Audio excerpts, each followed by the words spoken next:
সূচকের এই টাইপের অঙ্কে আমরা কি করব, এখানে দেখো 3 কিউব মানে 3 মাথায় 3 কিউব দেওয়া আছে, এখানে 3 মানে 3 কিউব বাইরে দেওয়া আছে 3। দেখো এই টাইপের অঙ্ক আমরা কি করে সমাধান করব, খুব সহজ অঙ্কগুলো, আমরা জাস্ট এটাকে আলাদা করে তুলে নিলাম।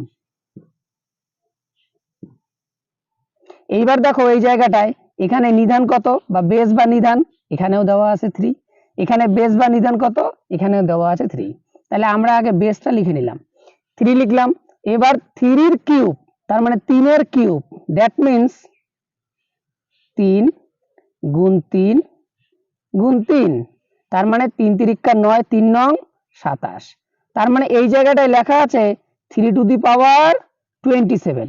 কিন্তু আমরা যদি এই জায়গাটায় যাই, 3 আগে লিখলাম নিধানটা, এখানে এই 3 আর এই 3 গুণ হয়, এটা সূচকের নিয়ম। কি রকম, যদি a two the power m bracket দিয়ে বাইরে n থাকে, তাহলে সূচক বলে a two the power mn, that means এটা আর এটা গুণ হয়ে যায়।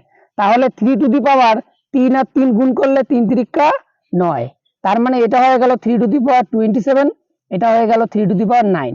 এখন আমাদের কাছে পরিষ্কার যে যেহেতু 27 গ্রেটার দেন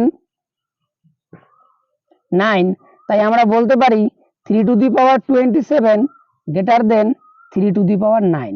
যদি তাই হয়, এইটা মানে আমাদের এখন এইটা, তার মানে 3 to the power 3 to the power 3, that means 3 to the power 3 cube greater than কার থেকে greater than 3 to the power 3 bracket দিয়ে 3, দ্যাট মিন্স এইটা বড় এবং এইটা ছোট। আমাদের বলছে কোনটি বড়, তার মানে বড়টা হচ্ছে এইটা, আর এই চিহ্নটার মানেই হচ্ছে এইটা বড় এটা ছোট।